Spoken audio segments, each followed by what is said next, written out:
Hey everybody, we are back for another episode of Heaving Bosoms, where two friends giggle, snort, and recap their way through a new romance novel, usually each week.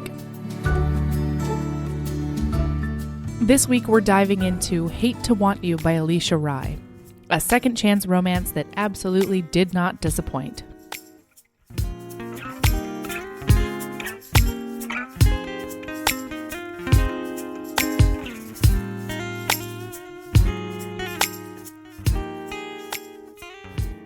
Hi!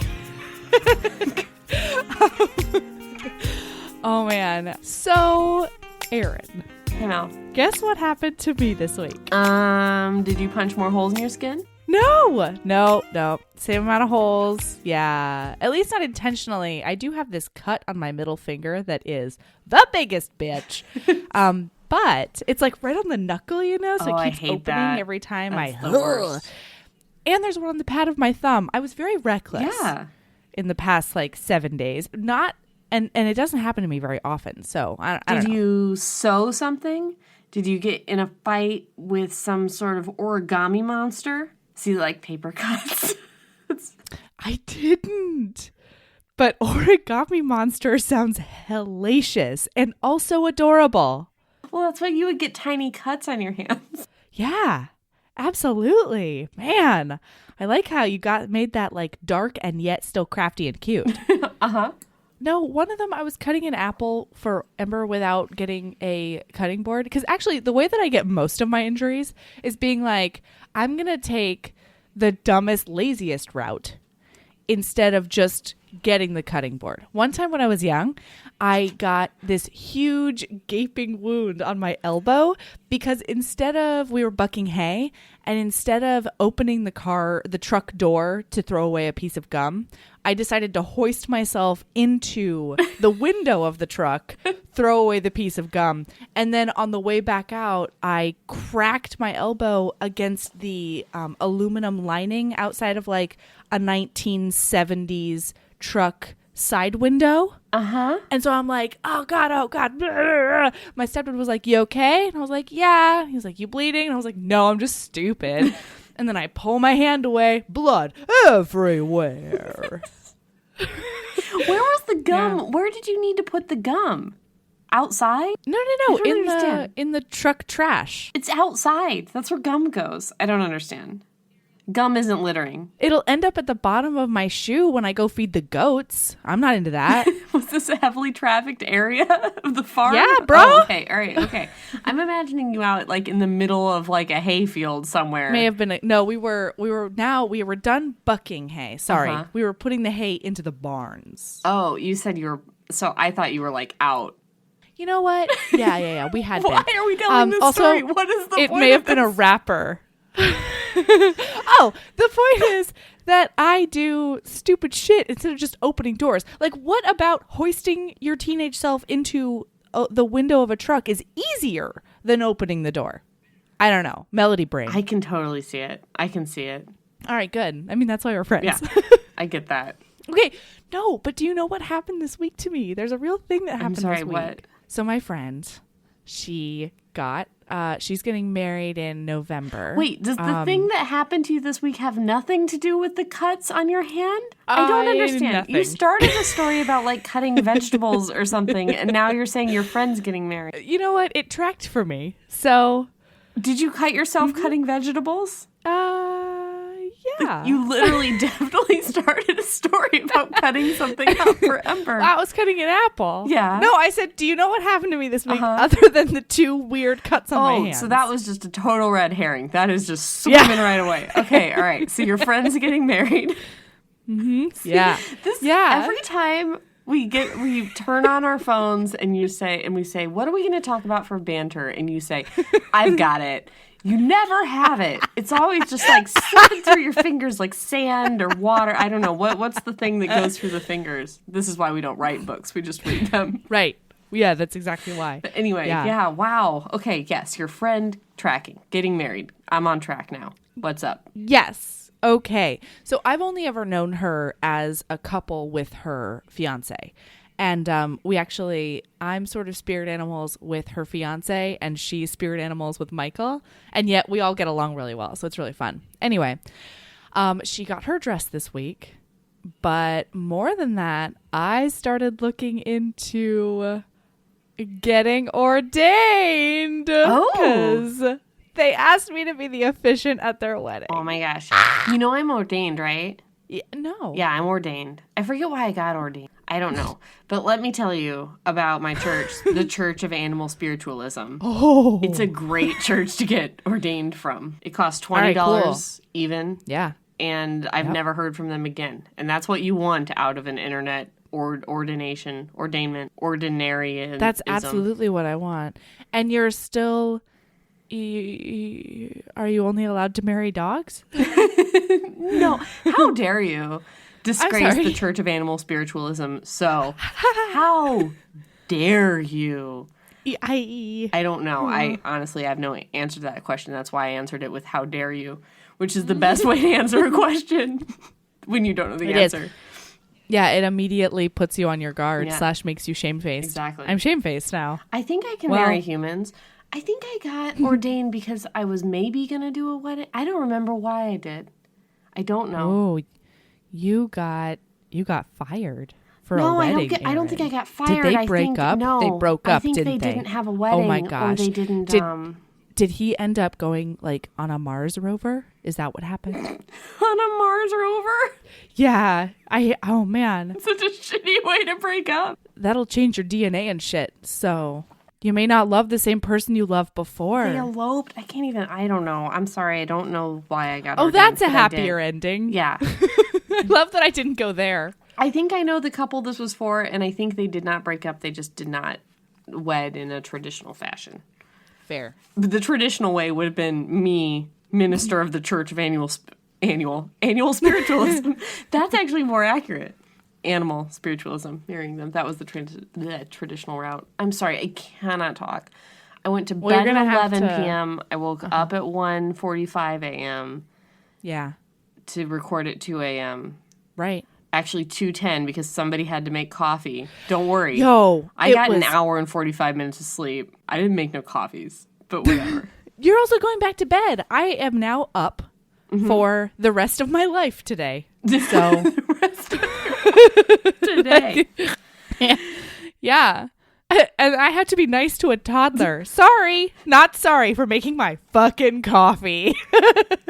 I am not criticizing you for making the coffee. I know. I shouldn't have pressed snooze twice. There you go. That's what happened. I know. I'm a dick, Erin. I know. I'm a dick. That's why I'm calling you out in front of all of our listener. Oh, listener. Now you know what a jerk face I am.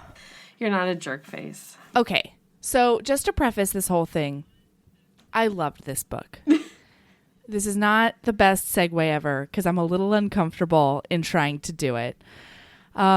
This book was exactly what I needed this week. Not only was it like fucking hot and really, really incredible and really emotionally thought out and just fabulous. I had a real bad week. I had You did. I had a couple of days where I couldn't see my way out of my own hopelessness, and Erin was really awesome in here for me. And was I, or did I start it? No, you didn't. You didn't. We already had this chat. Can we now that we're out the other side of the tunnel, can we tell them what happened? Maybe this is our real banter. We can cut the rest of this shit. So, hey guys. Melody and I got in a straight up fight. We didn't. During the middle. Yes, we did. It was the healthiest fight I've ever fucking seen. We always have healthy fights. We do. We always have healthy fights. Yeah. Yeah. That's probably why we're such good friends. Listen, guys, during the middle of recording Firelight, my phone went off. It buzzed. Yeah. And I didn't know that you had to turn off like a certain setting. I thought it was just volume you turned down until your phone stopped buzzing, because that's how I've always done it. But then if I turned the phone down all the way, I couldn't hear Melody in my headphones. So I thought that was just a necessary evil for the podcast that we had to edit out every once in a while. And in fact, it was one of you. It was a Twitter notification from Jacqueline. Jacqueline. She liked 4 things in a row, so it was like buzz, buzz, buzz. Well, buzz. and let's preface, we normally don't encounter this because for the most part we record in the middle of the night for Erin, so nobody's getting in touch with her, and it's like not a thing. Yeah. I was already feeling really stressed. Yeah. I was like, I don't know how I'm gonna like find time to edit this week. I don't know like how I'm gonna handle my life, and so I was just like, hey, P.S. it's a setting. Yeah. So you just go into your settings. But what had already happened is David had to come into this room. This was after work one day. He had to come into this room to deposit all of his weapons. And something else happened. Oh, he was playing some music or something. So you were already at like a 9. And then my phone went off. And you were like, you know what, Erin? It's a setting. It's a setting. That's what it is. You go into your phone, it's a setting. You switch it off, and guess what? Your phone doesn't make noise. I was like, okay, Mel, do we need to talk about some things? And then we talked. Did need to talk about some things. You know what, though? It was also just like me being like, hey, I know that all of my shit right now is just piling up. It's not your phone. It's not you. I just don't know how I'm going to handle things. And I'm at like an 11 and I don't know like how to do it. So go back and listen to Firelight and try to figure out where in the podcast we stopped to have about a 45-minute fight. 45-minute fight. Get out of here. It was a 4-minute fight. I edited it. Really? Yeah, 4 minutes. It felt like forever because of my long pauses when I couldn't get my thoughts together. Because I felt like I was said 45 minutes, but I felt in reality it was at least 20. It was a 4-minute fight. 4-minute fight. Man, because when we were done recording and it was like 2 hours, I was like, well, at least, it's at least an hour and a half because you hilariously, that's going to be like. It felt so long. Yeah. It felt so long. Anyway, yeah. And then we had to pick up we were like, what do we do? Do we record the end of this podcast or what are we going to do? And we're like, okay, so, I guess fire girl and the demon monster go smooch in the place. I don't know. Yeah. Anyway, we had a later follow-up talk. Because Erin's been like sending me really awesome things and like, look at what this person said and like la la la. And my responses have been like, that's awesome. Okay. Period. Excellent. No, it's like, it's okay with a period, which is the worst response you can give to a person. So I'm like screenshotting all of you guys' like reviews and emails and stuff. And I'm sending them over to Mel to make her feel better because she's having a sad week. And she's just going, okay, period. And I'm like, oh, fuck, we're not friends anymore. Like, what's going to happen to the podcast? I'm like, one of two things is happening. Either Melanie and I are no longer friends, or she's just kind of sad this week. But I was certain it was the first one, as I am, because I'm a narcissist. Yeah. And I was just like, I have caused this. She is in a deep depression. We'll never speak again. And then I called her. I said, how are you doing? And you were like, I'm doing fine. I'm just existing this week or something. And then I called you. Oh my God, I'm so fucking dramatic. And you screened me and you were like, I'm watching a show right now. And I was like, that's not an excuse. Shows pause. I couldn't. Friends don't. I know. I couldn't do it. I know you couldn't do it. I know. And, I know that. Yeah. So then we had a chat a little bit later and she was like, I was certain that I did this to you. And I was like, no, it's not you at all. I'm having a hard time looking at Ember and remembering like how I can look at him and I can intellectually know how awesome and wonderful and how much I love him and how much his snuggles like give me life. But even if I'm laughing at something he's doing or something, I just sort of want to cry. And I'm in touch with a few therapists to like get back on the horn. I let that slip for way too long. But this book was pretty much everything I needed because Livy, the heroine, has some depressive issues that she like talks herself throughout it. And I did a tweet about it, but every single time Livy like did a coping mechanism and told herself that she deserves compassion, I was just like, I deserve compassion. I'm like not. So hopefully I'll get a handle on things soon. And until then, we're going to do a comedy podcast about our favorite romance novels. I'm sorry, guys. We're not going to break up, guys. No. It's gonna be okay. No, because then the next day I was feeling way better and I immediately started editing and I got through like a metric fuck ton of it. I went through and I just immediately edited all the negative parts out so that I could just make the transitions in between while I was doing the major edit. And I fucking love this thing. And I love you. And I love our reviews. I love you too. All right. So. Okay. We're not breaking up. We're not at all. We're not going to break up. We are currently going to jump into Hate to Want You by Alisha Rai. I have already read the second book in the series and pre-ordered the third. So don't worry, everybody. I'm all about it. I'm in love. I have a confession to make. What? I didn't like it that much. Whoa. I'm sorry. I recognized that it was good. Yeah. I just wasn't that, it just didn't grab me. I don't know why. I don't know if it's anybody's fault. It's a good book. Yeah. It was sexy. It was good. I don't know if it's, the week out, just how I read it or, just the mood I was in. I have no idea. But it just, and what I think it is, I was talking to my hairdresser about this today. Yeah. But, I think what it was is there wasn't a lot of, action in it. There was a lot of, feelings, but not a lot of, doing. It was over the course of, a lot of ebbs and flows of feelings and relationships of things that happened in the past. Yeah. But nothing was really happening now, Yeah. I think that was part of it. And I think the other part of it is that they weren't funny. And it's not like they tried to be super funny and then they weren't. It just wasn't a funny book. It was more of a emotional book.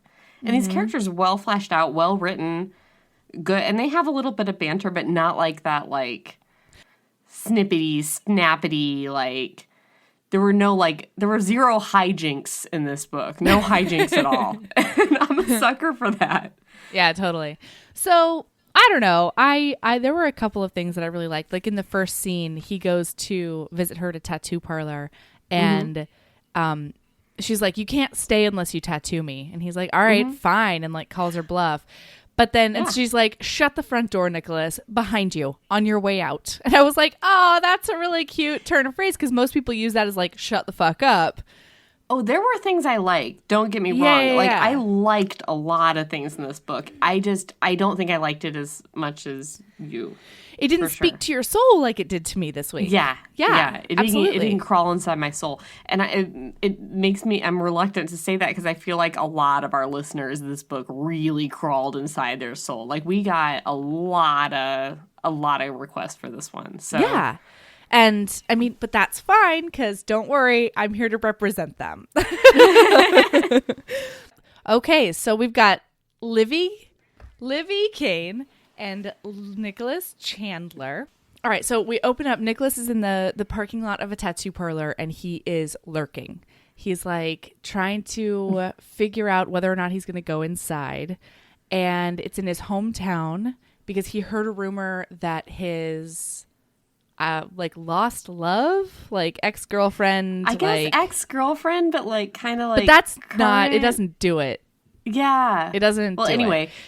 she's back in town. This woman who he has a town. very complicated relationship with is now back in And town. She's been away for 10 years. She's been all over the country for 10 years. He can see her through the window.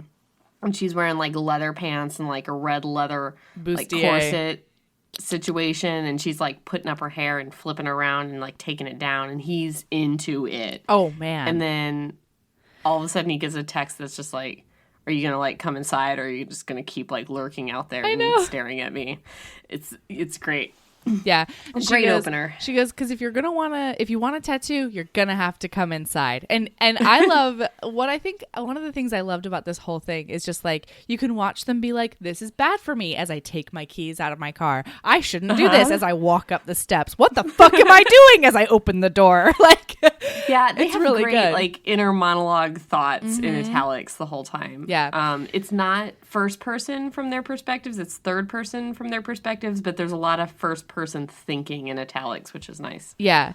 And so he likens her to his addiction to sugar.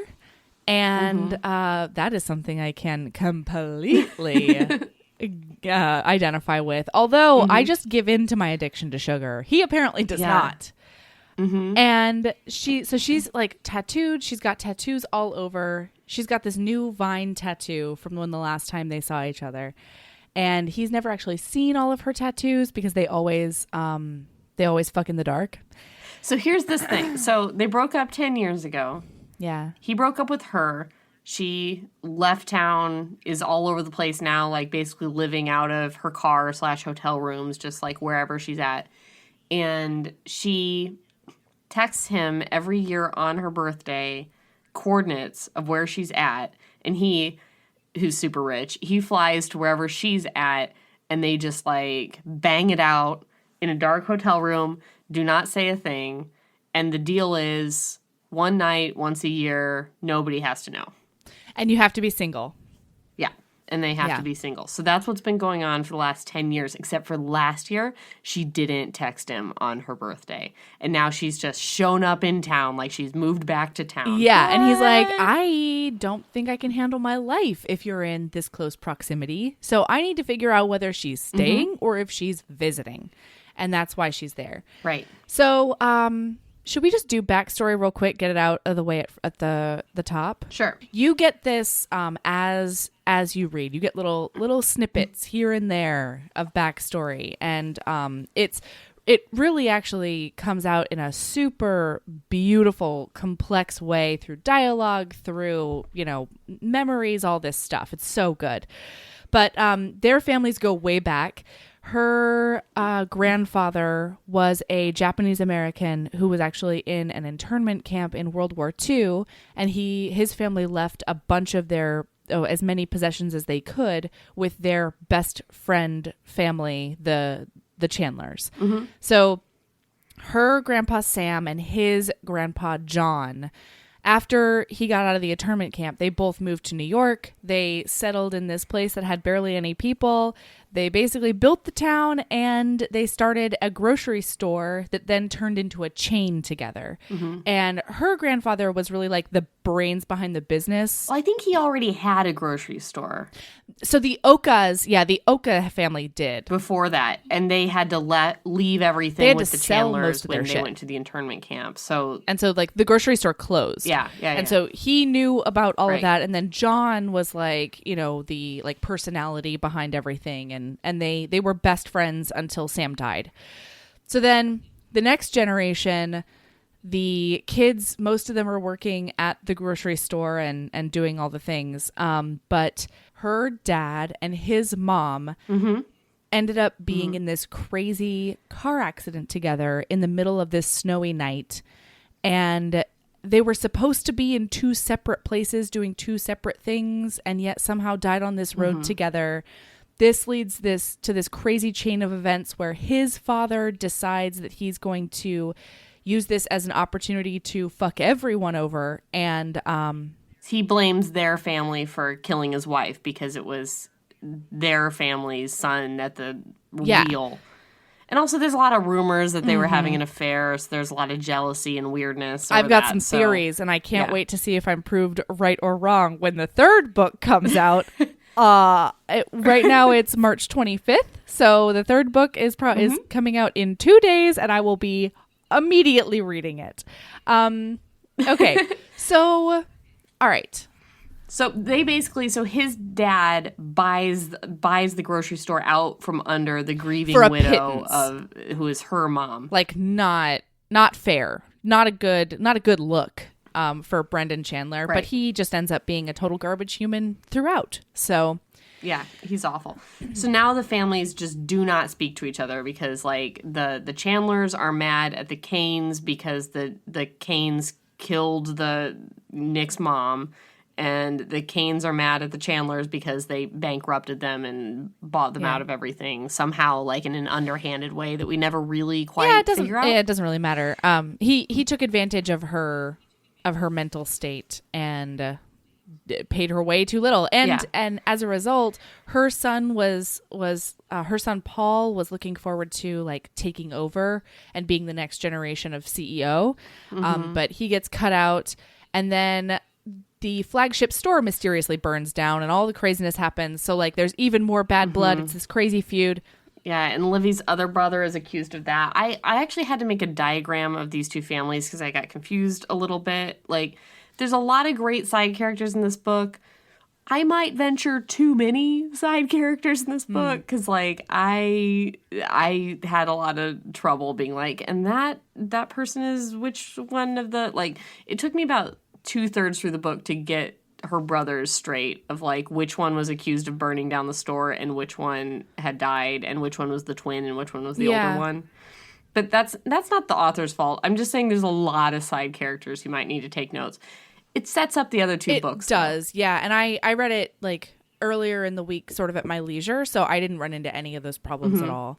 And I kind of had to read it on the fly on my iPhone whenever I had a spare 10 minutes, which will do that. So there's been a ton of bad blood through the family, and as a result, then Brendan does something. His dad does something that causes him to break up with Livy. So they were childhood sweethearts, and then they dated up until like early adulthood, and then like lost their virginities to each other and everything, and then he dumped her because of this. And then since then has been their one night a year sexy time hotel rendezvous. Yeah. So, all right. They're currently at the tattoo parlor because he's like, I need to figure out if she's staying or going or why she's here. If I can like figure out my life and get back on track and become the robot I always am until she texts me and I show up in her town and I live my wildest dreams between her legs. And they're like incompatible. So, you know, like she's like, I feel like we've laid this out, but she's like sexy tattoo artist, like nomad sort of person, and he describes her as like a sexy punk fairy. Right. Oh, and I love this. He's like, if I were a whimsical man, which I am not. And he's like straight-laced, suits, heir to the CEO of the grocery store situation, only eats chicken and vegetables, has conquered his sugar addiction, is in bed by 11 every night, gets exactly 5 hours of sleep. That's who he Works out every day. Yes. Like, that is that guy. Yeah. But the sexual tension in the first two chapters / whenever they're around each other is just like, cannot even handle my life. Yeah, the sexy so times good. in this book are real good.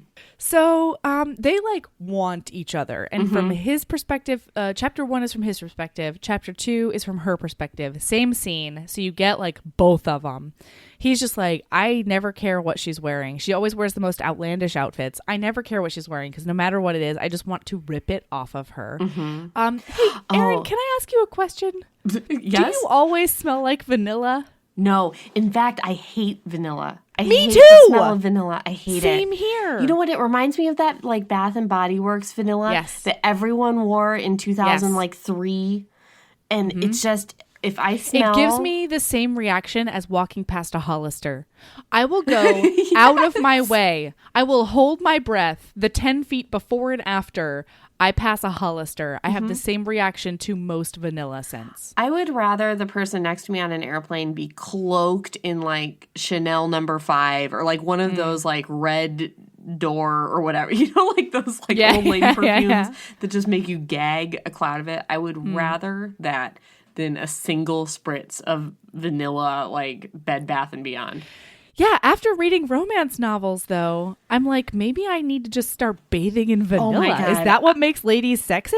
We really will break up if you start 'Cause I'll wearing vanilla. puke. Because, like, I can't deal with it. Did I tell you what happened to me at Ulta 2 weeks ago? No, tell me Oh everything. my God. I went into Ulta on my lunch hour to get a makeup item.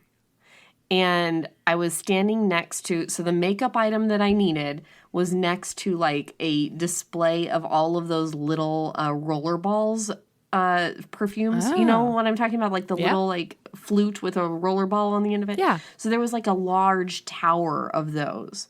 And so I asked one of the ladies that works at Ulta, and I'm sorry, listener, if you work at Ulta, but I feel like the worst people in the world work at Ulta. Do you feel like this? I've never been in one. Oh gosh, it's just, I don't know. It's just like a big makeup store, and it's chaos in there all the time. It's always just like level 10 chaos going on, bedlam. And so I'm like, hey, do you guys have the thing that is the makeup thing that I want? I'm on my lunch hour and I'm in a big hurry and I'm in combat uniform, okay? Oh, yeah. And so she's like, oh, yeah. And she like starts rummaging in the back of the thing. And she knocks over this whole perfume thing, like, onto me. All of these things go onto the floor, explode. Every perfume in Ulta all over me, like, soaks into my, and I'm wearing, like, leather suede boots, soaks into my leather suede boots, all over my pants, like, just every smell they have is just seeped into the fibers of my uniform.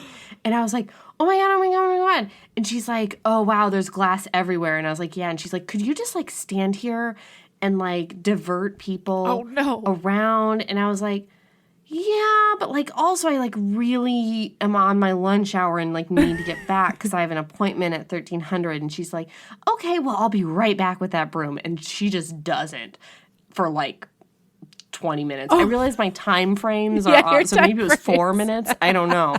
But like I just stood there for so long just like dripping in perfumes while people were like, what happened? What's going on?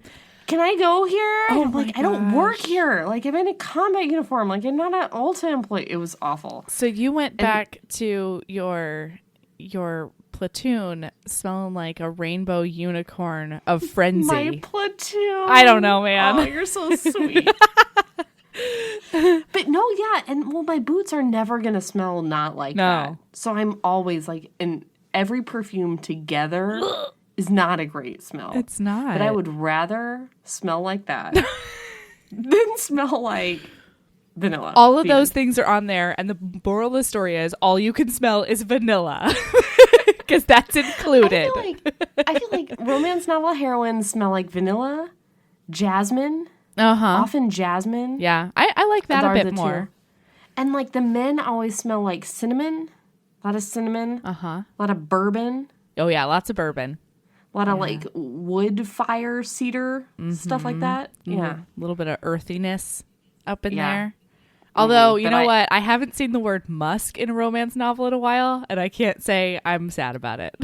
Oh, no, wait. You are a liar, because we just read one that had muskiness in it. Did I? Oh, man. Are you going to search your Kindle? Yeah, you keep on talking. I honestly, I just read Musk, and I was like, ooh. I know. I don't remember what book it was.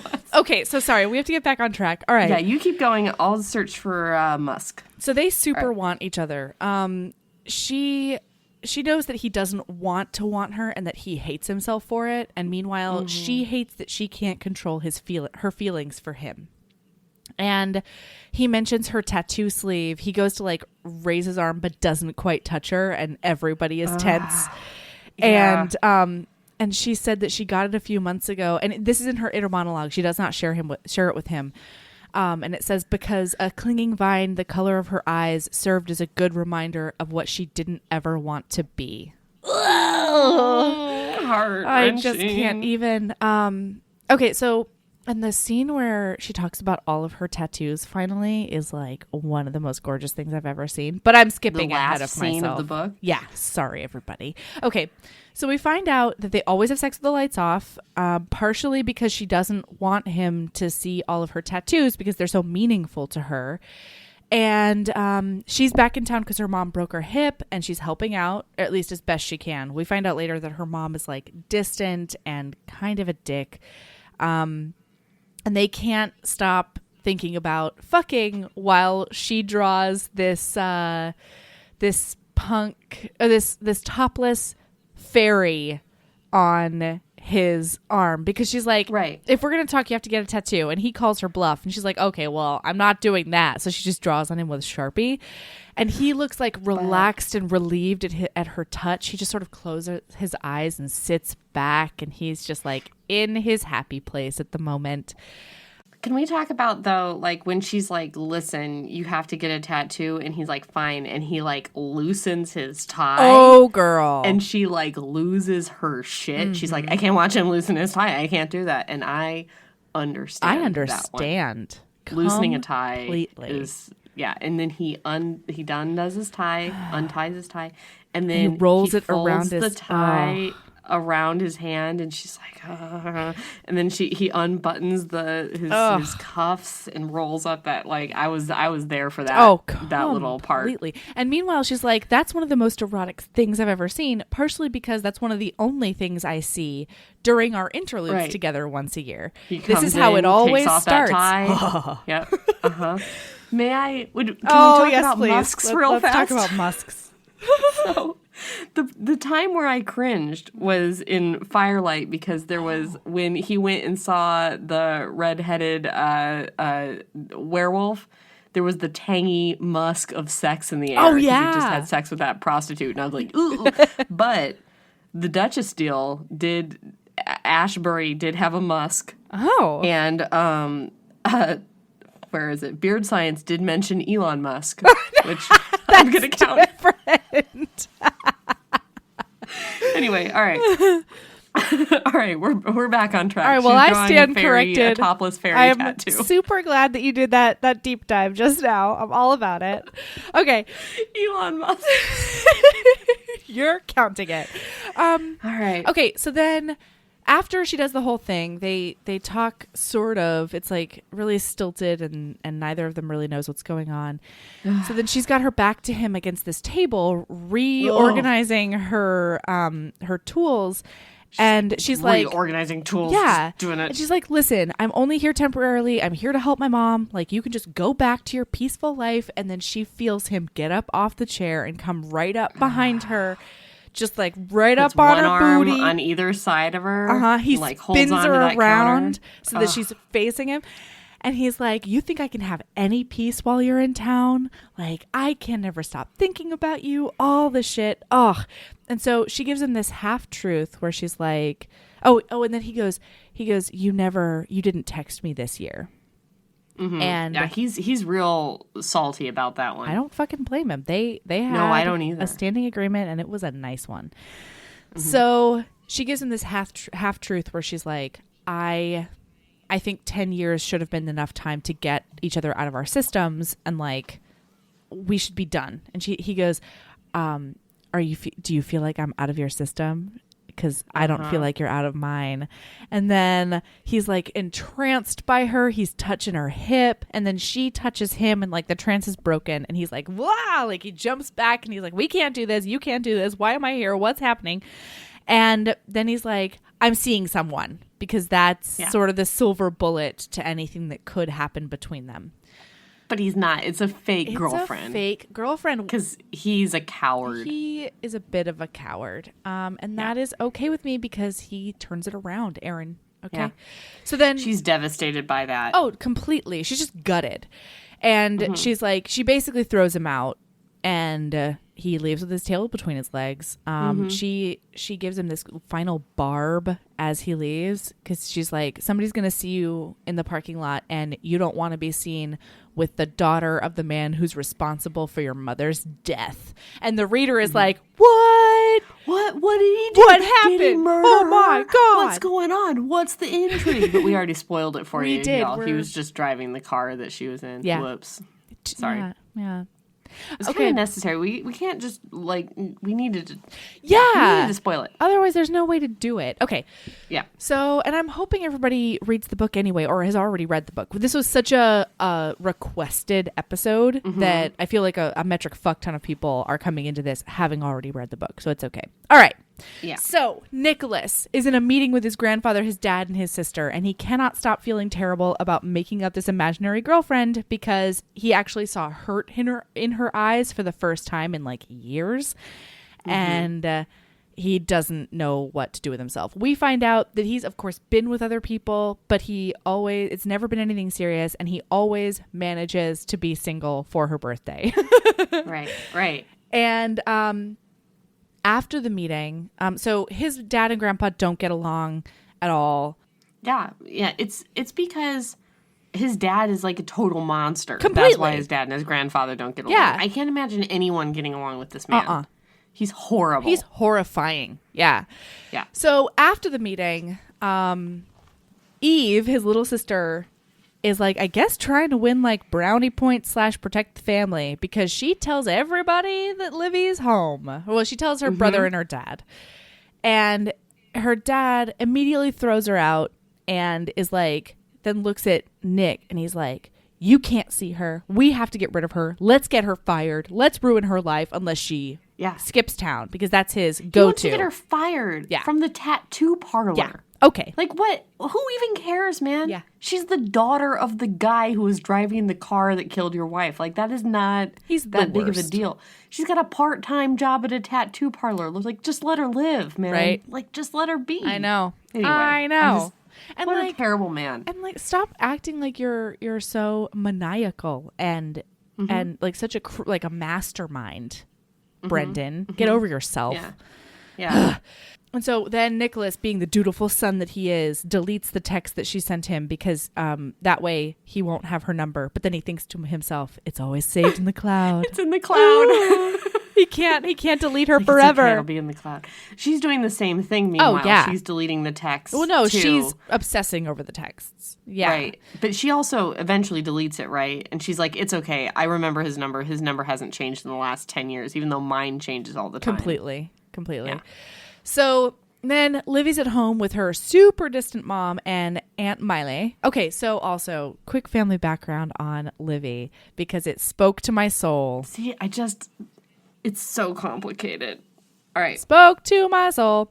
First of all, I don't think that Japanese internment camps get enough remembrance in general. So the fact that this romance novel includes it is just incredible.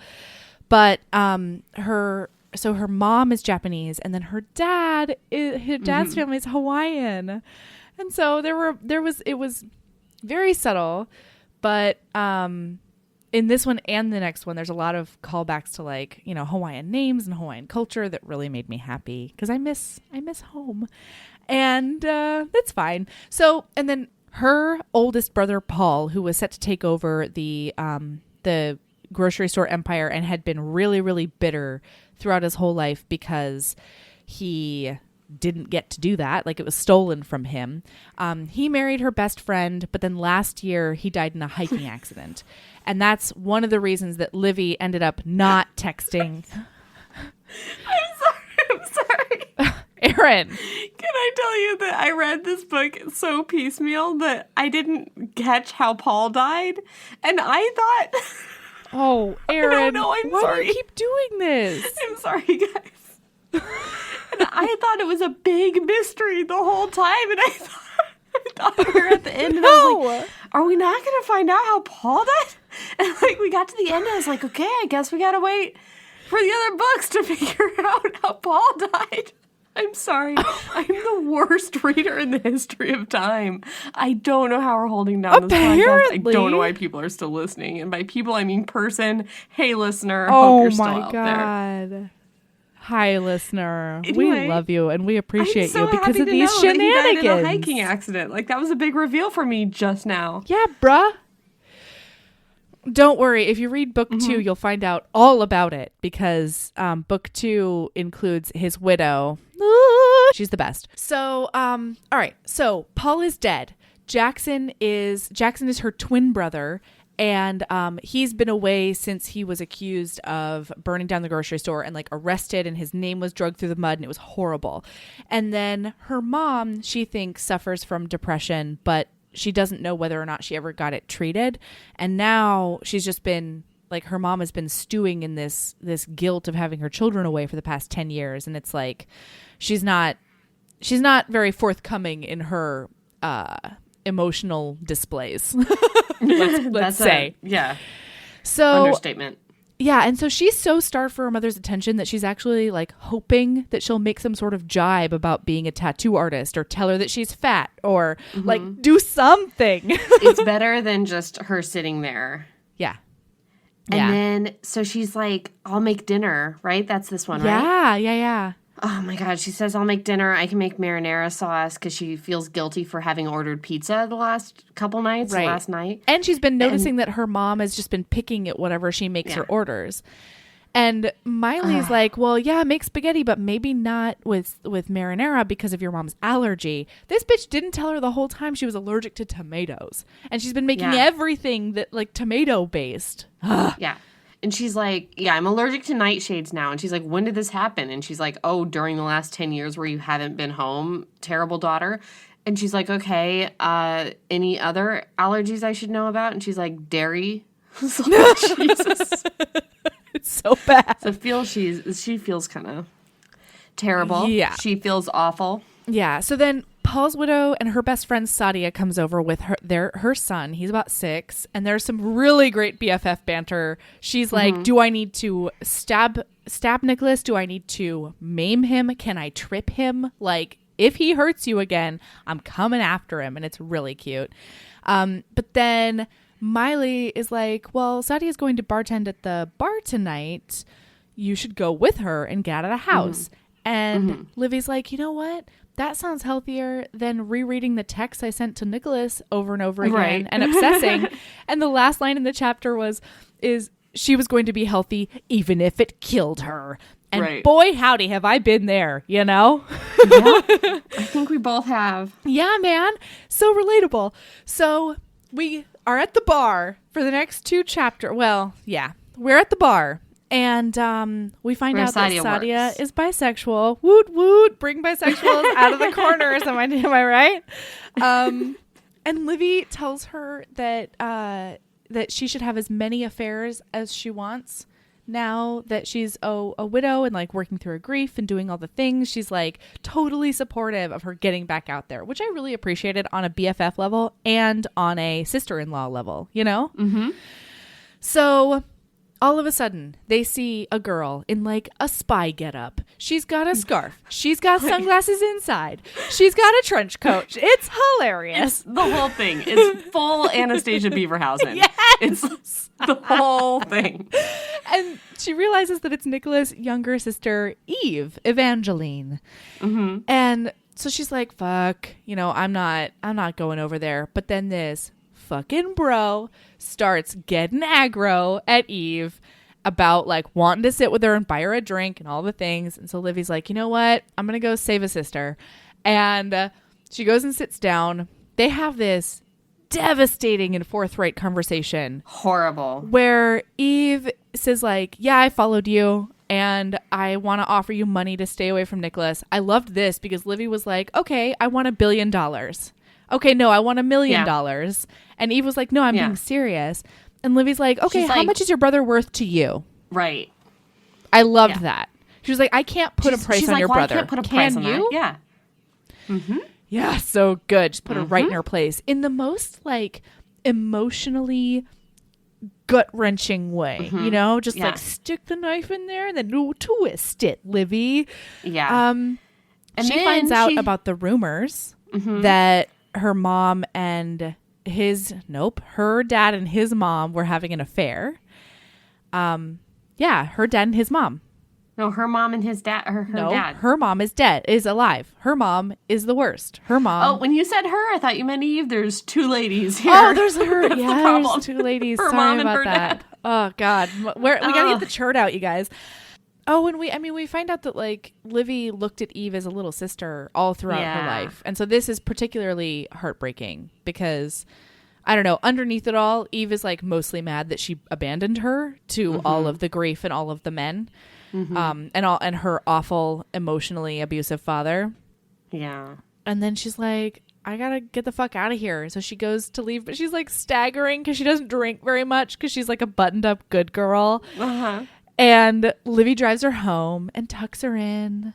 And then but she throws up, right? In the parking lot? Oh, yeah. Somewhere? Yeah. She's not doing well. Even though she's only had like 2 very strong martinis, she's not doing okay. Yeah. So she takes her home and tucks her in. And then we switch over to Nicholas's perspective. Holy oh my God. I love a hot masturbation scene. I love it. We have not had a good a masturbation scene this good since the Duchess War. It has been a long time since we read the Duchess War. And we've had other very competent masturbation scenes. Yeah. But this one. Nothing this good. Oh, okay. So just read it, y'all, or reread it. Treat yourself. Reread this masturbation scene. And then he gets a call from Eve. She is butt dialing him, and he hears Livy's voice in the background, and he immediately books it over to Eve's house because he cannot handle his life. So Livy's talking to Eve, and there's this great section about like being proud of your accomplishments because Eve's always trying to downplay how good she is at things. And my favorite line in that, there's a lot of like really blatant feminist awesome in this book, but one of my favorite ones, self-esteem stuff too. Yes, something I've been struggling with of late. And so the Livy's inner monologue says, the world is unkind to women. It was devastating to women who didn't believe in themselves. And it's so good. So then Nicholas shows up and he like fully big brothers out. Livy finally drags him away and outside. He finds out that she doesn't have a car with her because she drove Eve's car home. And so he decides that he needs to drive her home because it's like, she'll never get a cab. Right. And well, she pulls up Uber and she's like, I'll Uber. And then it's like an hour and a half to get an Uber. Yeah. She's like, I won't Uber. I will not Uber. I will wait Jokes. for Sadia to get off work, I guess. Yeah. So she makes a crack about how his girlfriend probably wouldn't like him rushing over to see his sister. He admits the girlfriend is fake. She's like, you could have just told me that you're not interested. And she brings up the fact that, men respect other men's territory more than they respect a woman saying no. So good. So true. And he's like, what? You think I said that because I'm not interested? No. I said that because I had to come up with some fucking way to stop myself from spinning you around and bending you over the table. And I swooned. I don't know about you. Yeah. Swooned. It was good. And then he goes, I know you're not good for me, but I can't stop wanting you. And that immediately calls to all of her like self-esteem and relationship issues. And so then he admits that he waited and waited for her text on her birthday, and he hasn't moved on, and all he wants to do is get her somewhere dark and with a bed or not with a bed. He doesn't care. And then he realizes he forgot his phone, so he has to go back inside. And Livy she shoots straight from the hip, makes a last minute decision, and texts him her current coordinates. And it is on. It is on. They're going to the seedy motel on the outskirts of town. That's where they right. went when they were teenagers and had nowhere to bone. And it was less seedy then, but more seedy now. I'm glad they never turned on the lights in this hotel room, by the way. I was I don't know if I'm down for a seedy hotel room. And then I was, and it was fine. Oh, man. But I'm also glad that we didn't smell any of those smells. We didn't see the bed bugs literally scurry. Yeah, exactly. Yeah, and it is this sex scene, Erin. It was good. Oh, it was really good. God, it starts. Okay, so first of all, this whole thing plays to all of my consent is sexy issue, ideas. This whole thing is him being like, tell me what you want. And in this one, he says, tell me how you want it.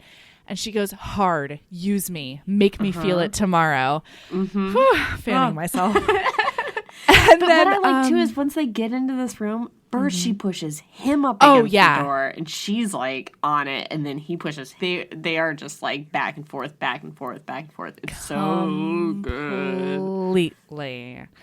And I mean, all of it is just like extra dirty nonsense, including but not limited to spanking. What else? She's also wearing like a sexy schoolgirl outfit for this situation. Yeah. So he gets to just like flip up her plaid skirt to do that spanking.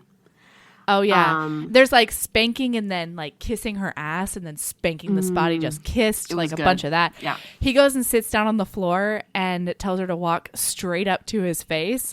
He tells her to part her lips and start touching herself. And then she goes to tease him being able to taste it and then licks her fingers completely. Like, oh boy. Yep. It's so good.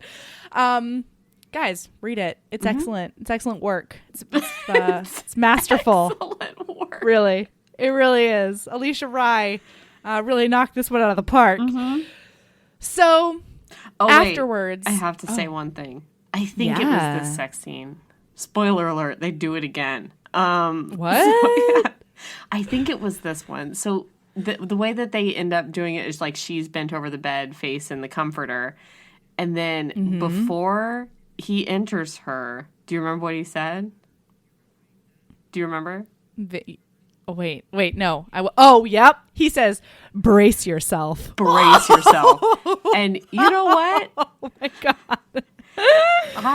Every part of me that like, every part of my soul that I lost when I read 50 Shades Freed and Christian Grey said, feel it, baby. And showed his penis to his wife and said, you like? Did you come back alive? Yeah, I got that part of my soul back when this sexy, sexy man said, brace yourself. Oh my God.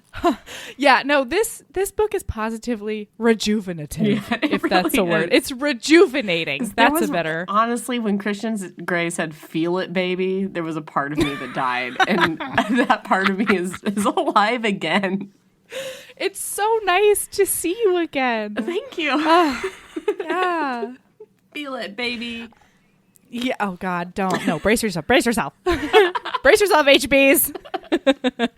So then it switches to Livy's perspective during like the penetrative sex. And this is really great because you get a lot of like emotional stuff as well as super hot, dirty sex too. And it's just a really nice way to layer things together. And then afterwards, he sort of flips. He gets up, takes off the condom, goes straight into the bathroom, like no word, like even more abrupt than it normally is. And so she just calls a cab and leaves and texts him like, I got a ride by, can't even. And like, oh no, but she says, 3 bubbles. Yeah, she says, I got a ride. And then there's like the typing bubbles. Yeah. And her heart catches in her chest because she thinks he's going to say something. He's never texted her back. Yeah, he just sort of shows up. And then the bubbles go away. I think we've all been there. Oh God! And then she just types, you and then they're not now. And so she just types bye. And that bye haunts him for weeks. It haunted me for pages. So, 5 days later, Nicholas is visiting his grandfather. They're talking about company shit. They're talking about, old stuff. There's a whole company thing that's going on. There's a company crisis that's happening. Yeah, it's not important. I don't care. And then his grandfather opens up. You find out more about the backstory here. And you also, like, he feels really guilty because he promised Sam that he'd take care of his family, and he has not done that. And so he asks Nicholas if he can set up a meeting with Livy. And then Eve is there, and she catches him outside, and she's like, listen, I did a stupid thing. I offered her money. I feel terrible. I behaved badly. It was so, like, I want to apologize. Eve is right. Yeah, and he's horrified, and it's just the most. He has to close his eyes and count to 40. 40! 40!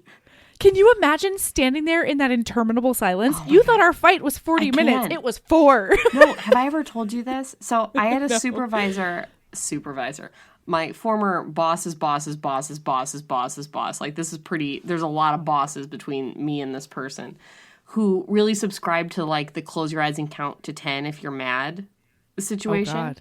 And he would count out loud sometimes.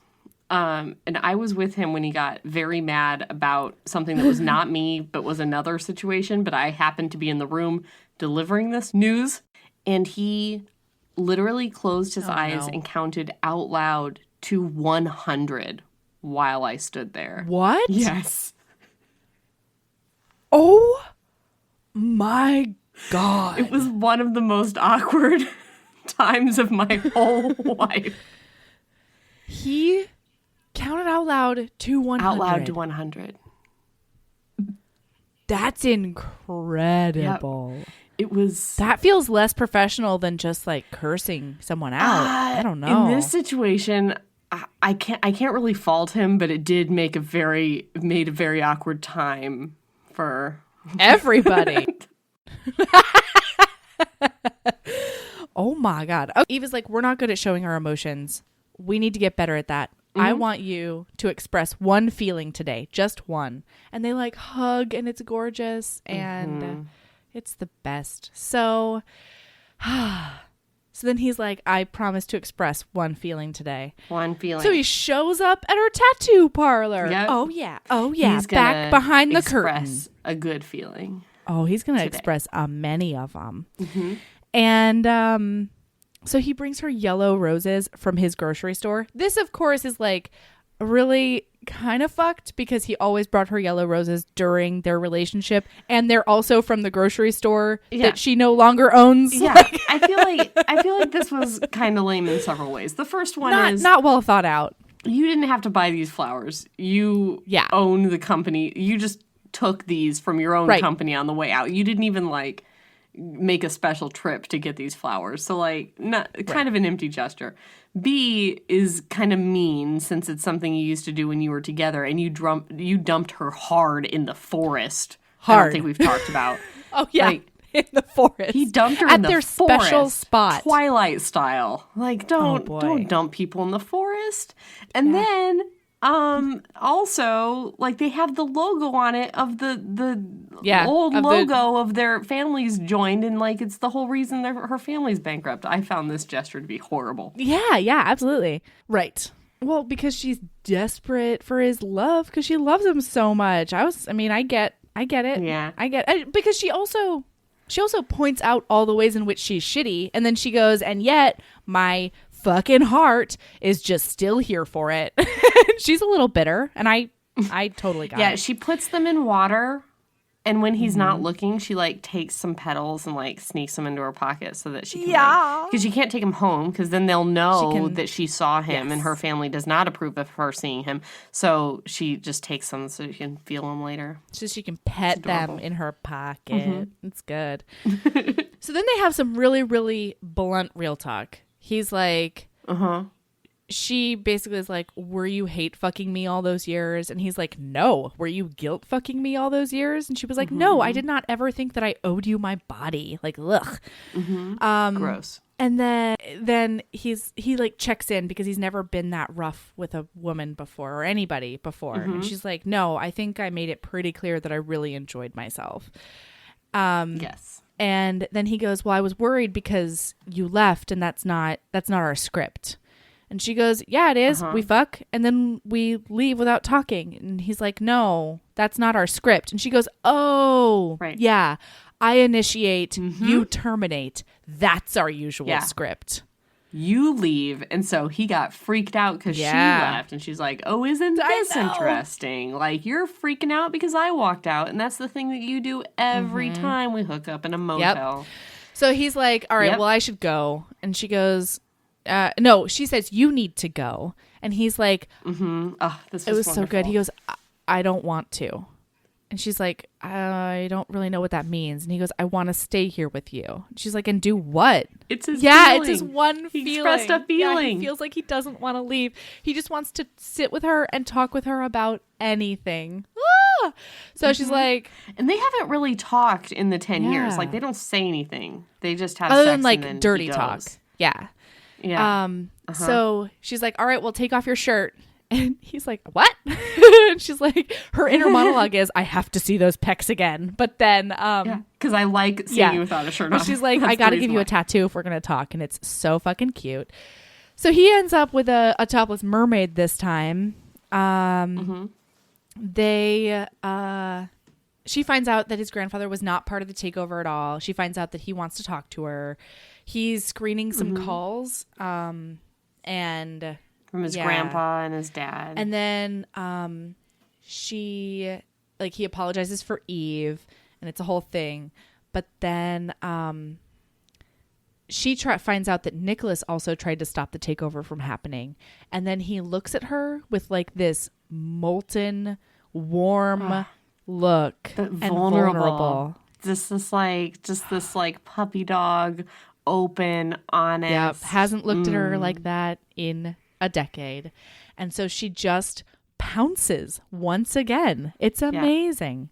Yep. She pounces. He pulls her up onto her lap. I bet you didn't notice this. His lap. Thank you. I bet you didn't notice this, but there's a weird content. Why don't you think I noticed it? Because I didn't notice how her brother died? That's exactly why. Yeah. All right. So what was it? There's like what are those for movies, there's like content control people or whatever, continuity control people. There's a continuity issue in this scene. At first, she's wearing a skirt and he easily like grabs her ass with her thong. And then all of a sudden she's wearing pleather pants. That's true. I remember that because there's a whole thing about like the thong. Because it's like he got a easy handful of ass because of that. I forgot. Yeah. Good job, I mean, Melody. it made me really Good job, Melody. Good job, Melody. Best Melody ever. That's how I talk to my toddler, everyone. Oh, boy. Okay. So, regardless, this scene is super hot and vulnerable and amazing. She wants to go down on him. He's like, I don't let people do that. And she's like, since when? And his inner monologue is like, since you. But then he's like, a long time. And because he doesn't want to feel like he's out of control. 2 in a row, man. What? Cletus. Oh, yeah. Cletus and then this guy, like 2 in a row. Totally. Oh, I guess not 2 in a row because Firelight was in between. That guy was probably fine with blowjobs on his weird, totally fine with it. White demon. Lick penis. my popsicle. Yeah. But definitely Cletus and this guy have the same hang up. Well, and especially for like when he's going to her hotel room, he was like, I was giving up so much control. I had no control over whether I was going to show up. And I also couldn't stop myself from leaving and going back to my awful, like ridiculous life. So I couldn't give up that as well. And so then first of all, there's so much like, hey, can I try it? Like, and if you don't like it, then we can stop. And then she's like, you know what? Why don't I give you some control back? Pull my hair and control the motions.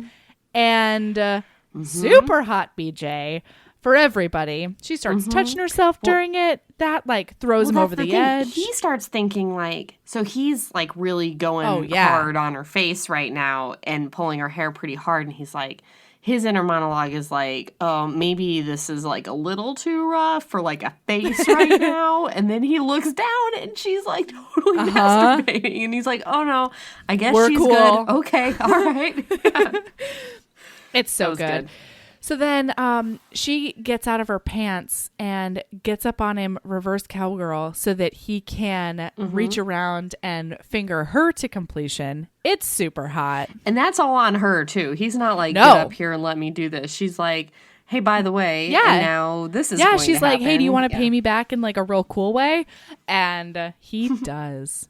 He's into it. So then they get, they're finished. His grandpa calls and like, he insists on inviting her home, he insists on driving her home, and he feels like he's opened Pandora's box of his emotions. Oh, it's so good. Okay.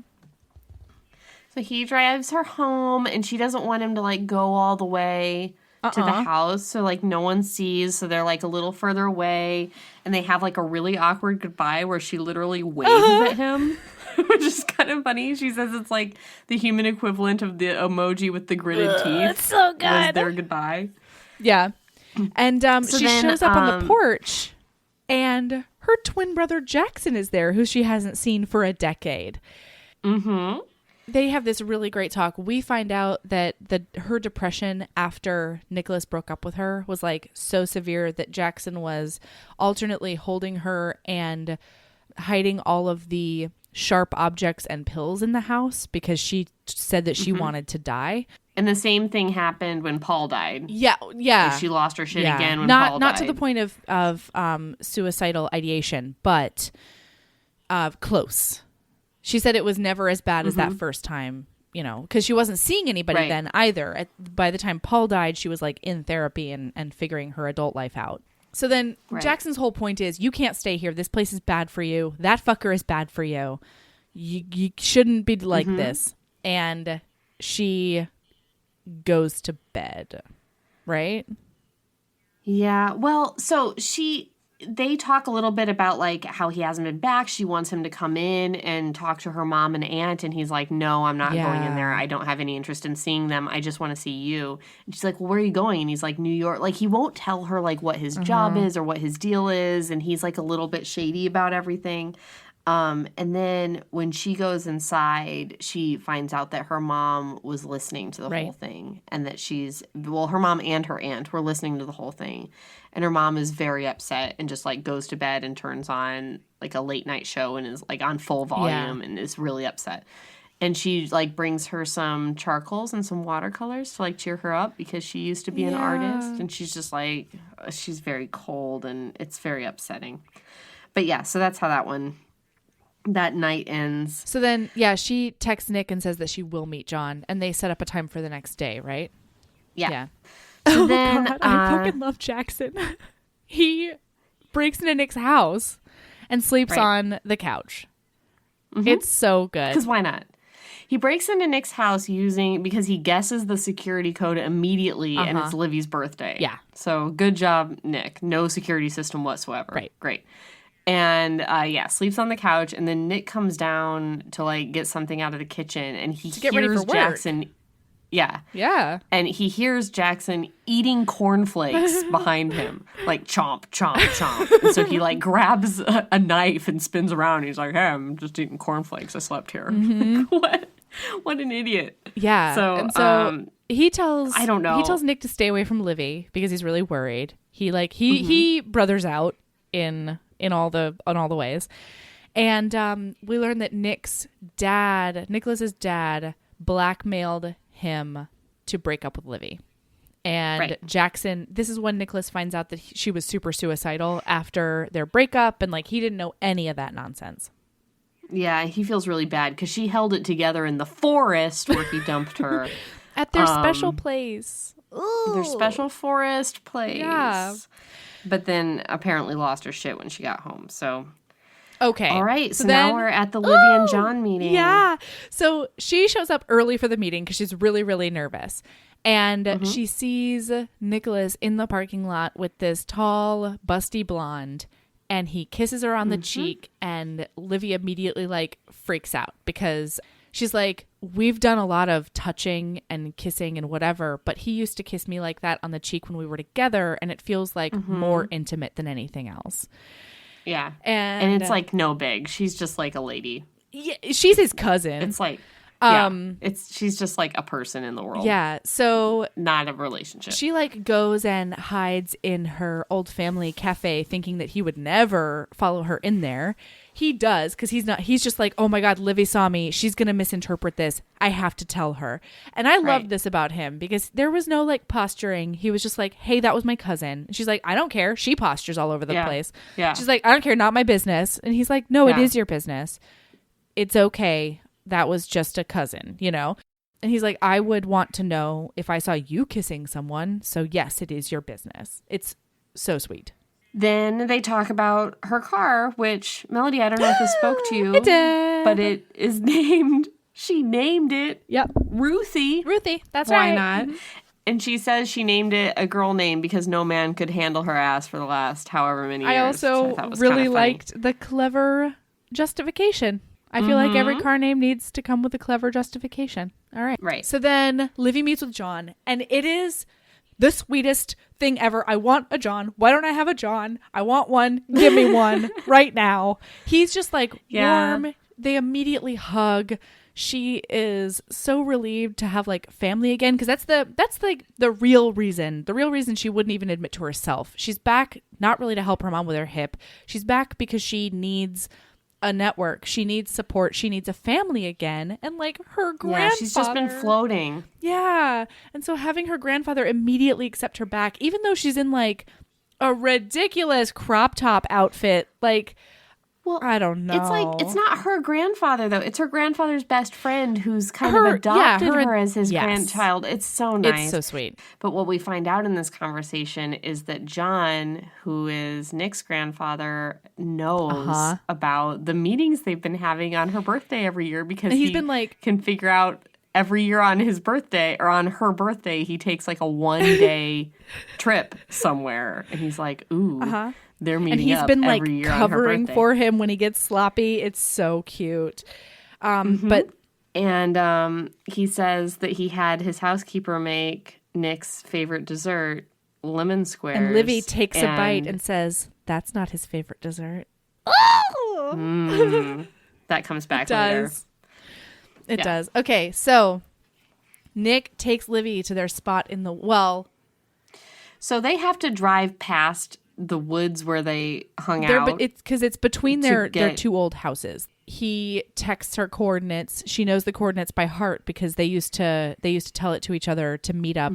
It's the spot halfway between their house by this old tree.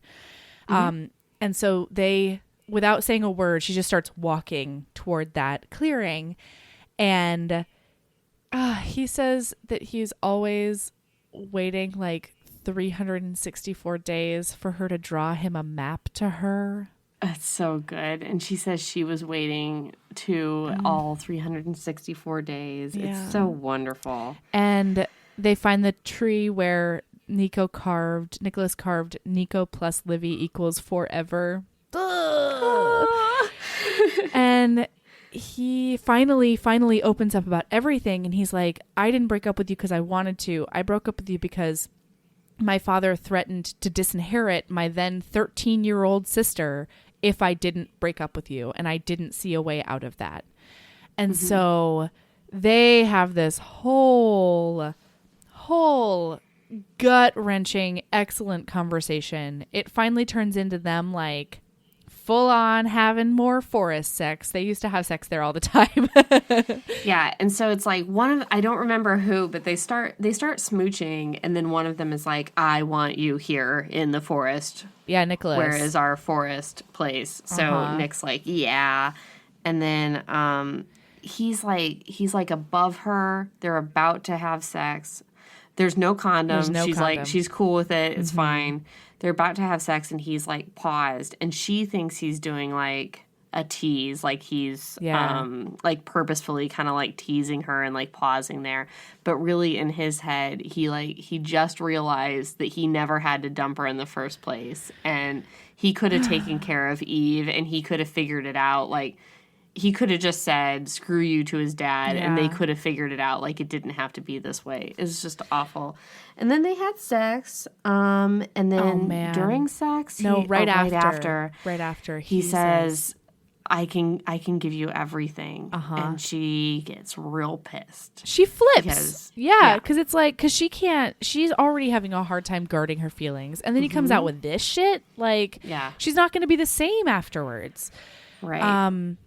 And so she gets up and like makes him drive her home, doesn't talk to him on the way home. He can't figure out what the fuck he said wrong this time because he is in it now. He's like, we are going to be together. I love her. I'm going to woo her again. I'm getting her back. This is the plan. This new plan, everybody. Like, well, because they've already had the talk that like, that as much as he hates himself for wanting her, she knows that what they've been doing has not been healthy. And she needs to get into some healthy patterns, partially because of her mental health. And so, so they already have this conversation. She goes into her room, and part of her coping mechanism is to draw boxes around each of her tattoos and do the mantra, I deserve compassion. And or you deserve compassion. There's a lot of other stuff that she deserves and wants and is, and it's very beautiful. It really is. And when she finally calms down, he throws a rock at the window. No, he texts her, and he's like, I would throw a rock at a window, but I don't really know which one is yours, and also I don't want to break anything. And so he's kind of like, they have a phone conversation while she's standing at the window looking at him below. And they kind of decide that while their patterns have not been healthy over the last 10 years, a healthy thing for both of them has been kind of talking to each other and spending time around each other to get closure and to talk out their feelings and not just kind of bottle it up. So they decide that they're going to kind of hang out and do more talking. And she's like, but we can't talk without having sex. And he's like, okay, then we'll also have sex, but we'll do the talking. Right. He's like, sex was never the problem. Like, that's not the unhealthy part of this. Right. It's all the rest of the bullshit that came along with it. And so then after they decide, he's like, yes. It's the silence. He's like, take off your shirt. Yeah. He's like, so she's standing there and he's like, so you wanna unbutton that shirt you got going on there? She's like, Nico. So she unbuttons it and then she decides to go outside. Yeah. And then he finger bangs her against the house. Oh my God. Wait, no, I'm sorry. We have to talk about the way that he finger bangs her, because it is I can't. Oh, yeah. I'm sorry. Yes, we do. I forgot. So he's got her up against a trellis, and he's like, "You smell so good." And she's like, "It's the flowers." And he's like, "No, it's your vanilla-ness." Gross. Whatever. It works for him. I'm cool with it. Yeah, fine. So he has her up against the wall, and he's like, "All right, spread yourself for me." So, guys, she takes two fingers and spreads her vulva lips out, and then he takes 3 fingers and taps her clitoris, and she's like, "Whoa!" And he's like, "Do you like that kind of spanking too?" And she's like, "Yes." And everybody was there for it. Oh my goodness! So she comes against the wall, and because his whole thing was like, I came in the woods and you didn't. Like, I need to take care of you. This needs to happen. Oh, brother. I've never seen a clit spanking in a romance novel, and I was all about it. Yeah. It was good stuff. I can't believe I forgot to put that in my notes. I definitely wanted to talk about that. Okay, so... And then she gets a text from Nick that's like, hey, meet me at this hotel bar at 11 p.m. Wear something nice. Dress up. Ugh. So she does. Oh, yeah. She doesn't wear it for long. They meet at the hotel bar. They act like they don't know each other. And it's like, oh, what's your name? Nicholas? You know what I like calling you Nico. Yeah. One thing I really liked about this is that they played strangers and yet were still themselves. Most of the time when people play strangers, they like make up fanciful backstories. And I think this is so much hotter. You know? Yeah, I agree. And he's like, oh, Olivia, I think I'd rather call you Livy. And then they go upstairs and he's like, oh my gosh, well, since we've never met, like, I don't know what things you like. You need to tell me all the things you want. Yeah, can I do this to you? Can I do that to you? It's very good. It is some sexy motherfucking consent. Yeah. So I wasn't super about this outfit she was wearing, but she was wearing like a fancy dress. Yeah. I guess. Yeah. She was wearing like a pinup dress. Like a 50s pinup dress, but with wedges, which I didn't understand, but whatever. I imagine them more as like peep toe espadrilles, but... Okay. Yeah. All right. I was imagining like a strappy wedge, and I just didn't understand why like a corked strappy wedge was with that dress. But anyway, so yeah. So Fashion Times with Erin. Fashion Times with Erin. So he ties her up with his tie. And she is all about it. Yeah. And they talk about how every time they met, when they met in the hotel room, like he would immediately go down on her. And she's like, you know, why is that? Like, why can't I, like, you know, go down on you for, like, why did you always, like, jump to that? And he's like, he wanted to say thank you every time. Yeah, because A, he loves it, but then B, he was so grateful that she got in touch with him that he wanted to show her all the ways he was grateful. Oh, just the most. So then they're done, and he sees all her tattoos. He starts asking her about them, and she's not going to tell him. Yeah. But she kind of figures out that she got each one of her tattoos time-wise, like right after they hooked up in all the cities where they hooked up. Yeah. And he starts being like, okay, did you get these tattoos because of me? And she gets defensive. And he tells her that he knows that she was suicidal after they broke up. And she goes off in a frenzy where she's just like, oh, so that's why you brought me roses, and that's why you want to talk about our feelings, and that's why you're so Mr. Nice now, and you want to, like, come to my window and throw pebbles and make sure I'm okay and stuff. Yeah. So this has all been pity sex, and that's bullshit, and I'm out, and don't ever text me again, and we're done. So that was pretty devastating for everybody. She's like, all right, if it wasn't pity sex, what the fuck was it? And his mind is like, because I love you, he cannot make the words out loud, doesn't say a fucking word. And so she's like, we're done. I'm out. Never text me again. And meanwhile, he's like, I'm so fucking stupid. Like, because I love her. Why couldn't I just say it? So she comes home sad, and her aunt comforts her, Aunt Miley. It's really sweet, and she like bolsters her back up, and she's like, you're not weak, you just, love is not weak, it's okay. It's really sweet. And then she tries to connect with her mom a bit over the watercolors, and her mom is like, I know you think I was weak for the way that I acted after your dad died. And Livy's like, no, I never begrudged you the way that you responded to that. Yeah, there's a difference between thinking she was weak for that and understanding it, but she's still hurt by it. She can still be hurt by her mom not being there for her and closing off. Yeah. But understand why it happened. Yeah, so her mom is like, I need you to stay away from Nick because I never want to see you hurt like that again. And Livy, that breaks her heart because she's like, it's not what I want to hear from my mom, but it's also really nice that she cares. And then she's talking to me finally. Yeah.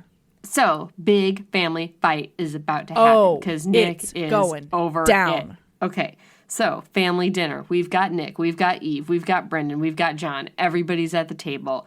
And Brendan's trying to talk to Nick about, like, okay, there's company stuff going on. I need you to handle this and that. And Nick's kind of, like, off in another world. And he's like, what's your deal? You're spacing out. And Nick's like, yeah, sorry, I've been spacing out. And he's like, yeah, you're spacing out a lot lately. You need to get with the program of grocery stores.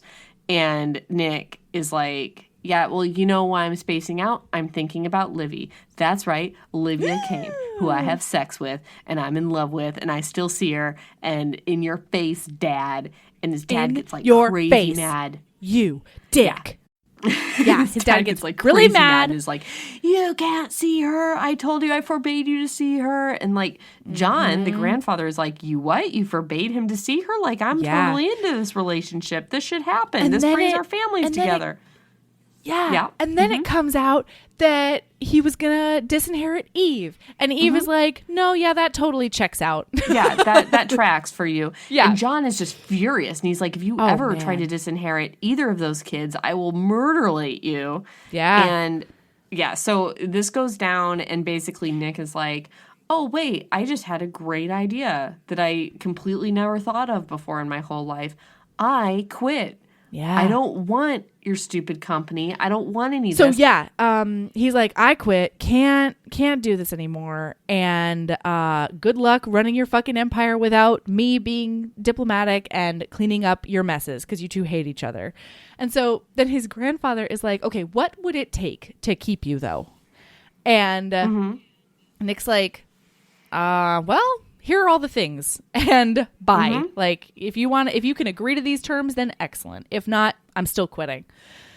And one of my favorite things is this whole fight where he's telling off his dad. He has a cookie in his hand. Oh, yeah. And he's gesturing with his cookie, and he keeps looking at it like, man, I really want to eat that cookie. And then he's like, no, I'll eat it on the way to Livy's house because that's where I'm going after this. So cute. Which was, that was the funniest part of the book. Because he's just like, I'm gonna give myself the things that make me happy, including but not limited to cookies. This cookie.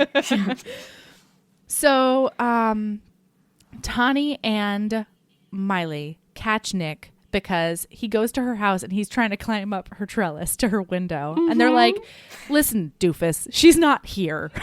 Like, you're going to kill yourself and you're not even going to get to her because she's not here. Mm-hmm. But they have this whole talk and it's actually really nice conversation, yeah. Because they haven't spoken she in says, years. I'm catching you now. I caught you 10 years ago. I caught you 12 years ago. I knew you guys were, like, doing it upstairs in her bedroom. Yep. Like, nothing gets past me. Uh-huh. It was good. And so she says, hey, I don't know where she is, but her brother Jackson is in town. She's probably with him. So he goes over to Jackson's place and comes in, and he's like, I need to talk to you. And Jackson just punches him square in the face. Because he told him. Yeah. He said, you hurt her. If you don't stay away from my sister, I hurt you. I'm going to hurt you. And then he did. That's right. Punched him in the face. But then he does the fucks off. He does the good thing and he leaves so they can talk. And Nick pours his whole heart out. And he's like, I want this for real. I want you and I want us. And I want to know all about your tattoos. And it is the sweetest. And so she tells him about a bunch of them. And she has one that is like this gorgeous poem. She has a heart in parentheses that makes me really happy because it's from the poem, I'll carry your heart in my heart. It's so good. But she can't do it because she's like, you don't know everything about me. I've hidden a lot from you. I get this, like, I'm really depressed sometimes, and I know that you're going to choose your family at some point. Like, you might choose me right now, but I don't trust you to choose me in the long run, especially when things get tough. Right. And he chose his family before. Yeah. So she has no reason to think he won't again. It's not like he's got distance from them or anything. If anything, he's more entwined because he's the head of this company now. And so he respects her wishes and he leaves the room when she asks. But yeah. But okay, so she cries herself to sleep. She wakes up to her mom and her aunt waking her up, and Sadia's on the phone, waking her up, being like, okay, you gotta get out here because the Chandler's grocery store is covered in this huge sign that says Nico plus Livy equals forever. Woo! And so they drive down there, and Eve is outside in a pantsuit, looking sharp. And she's got an envelope for Livy, and she hands it to her. Livy goes inside, and she sees on the dessert area of the grocery store, there's a cannoli. And it says something. What does it say? It says Olivia's something, cannoli. Something. Yeah, because Olivia's cannoli. It's his favorite dessert, and she's always known that. And it's the best. Yeah, so they give her a box of cannolis. She opens up the envelope. It's got the coordinates of the special spot in the woods where he fucked her and he dumped her. That's right. And it says, because their deal was one night, no one has to know for the last 10 years, it says, Livy, all of your nights, and everyone can know. We all swooned at his big romantic gesture. I just got chills. And then she goes out there in the forest. It switches to his point of view. And another pretty funny moment. Yeah. He has been waiting out in the woods all day long in his underpants. His underwear. I don't know why he needed to be fall. in his underpants. Well, because if they're going to talk. It's in New York State. Yeah, if it's fall. That's not a good idea. If they're going to talk, he needs to get a tattoo. And so he's like, I just wanted to make sure I was ready for you. And I think there's a little piece of him that also knew it would smooth the way if she could see his hot bod. Maybe. So yeah, they have a talk about how they're in love, and she draws a tattoo on his back, and it's a compass that matches the compass tattoo on her back, and the true north on the compass is the coordinates of the place. The place in the woods. And that's the tattoo that she has, and of course N is on the top for north, but he asks if his can be changed to an L for Livy. Because she's his true north. It is so good. It just spoke to all my things. Yeah. Because that's also how Michael ended his vows. Telling me I was his true north. It was very sweet. It was a good little scene. It was so good. Oh, man. So Wow, guys. Mm-hmm. It's been a roller coaster ride. This book was exactly what I needed this week. Yeah. Okay, Erin, do you have a lady love? Mm-hmm. Tell me. I don't remember what my lady love was, but right now it is sleep. If you get 1 hour of sleep, your whole equilibrium of your life is terrible and you feel like you can't talk right It's for true. your podcast. So it's a good idea to get more sleep, even if you have to read the last 200 pages of a book. Uh-oh. The end. Get more sleep, everybody. Yeah. I mean, I support that. I did not get enough I couldn't sleep even last say night. words this last hour. Like, I can't make words happen because, like, I feel like my face is too tired. It's hilarious, do it. though, because you've really come out with an excellent one half of a podcast. So you're fine. You're fine. All right. What's your lady love? Okay, my lady love. After I read this book, I remembered a poem that a counselor in college gave to me. She was like, she's one of the best counselors I've ever seen, and we had a really great relationship. But I'm just gonna read this poem because I needed to hear it, and Okay. I think there might be people out there who also need to hear it. It's called Wild Geese by Mary Oliver. You do not have to be good. You do not have to walk on your knees for 100 miles through the desert repenting. You only have to let the soft animal of your body love what it loves. Tell me about despair, yours, and I will tell you mine. Meanwhile, the world goes on.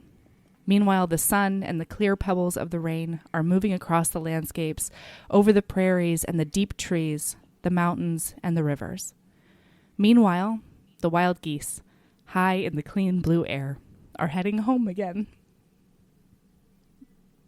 Whoever you are, no matter how lonely, the world offers itself to your imagination, calls to you like the wild geese, harsh and exciting, over and over again, announcing your place in the family of things. Aww. That's a very sweet poem. So remember that, everybody. You have a place in this world. And thank you for letting us be a part of it. Aww. So yeah. You can find us on all the social medias. Heaving Bosoms on Instagram, Heaving Bosoms Podcast on Facebook. The Heaving Bosoms Podcast Geriatric Friendship Cult is our Facebook group. Heaving_bosoms on Twitter. Heaving Bosoms Podcast at gmail.com. If you guys ask us for another platform, we won't be doing it. Yes. There's too much. It's too many things. Yes. So, find us, chat with us. I've been really overwhelmed lately, so I've been terrible about responding to emails, but I love everyone that we get, and I am slowly responding, and I love you guys. It is not a reflection on you. It is completely a reflection of me. Okay. So, keep being a badass. And love yourself as much as you love clit spanking. I'm blushing just saying that. All right. Oh, man. Bye, Erin. Bye, Mel.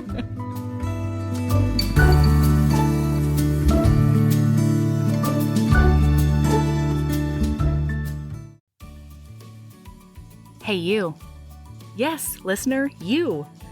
Are you loving the show? If so, please leave a rating and review in your podcast app.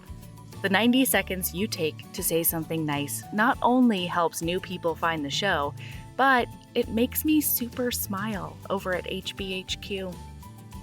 Also, I've had a few people ask, and the answer is yes. We are still doing the 5-star bribe.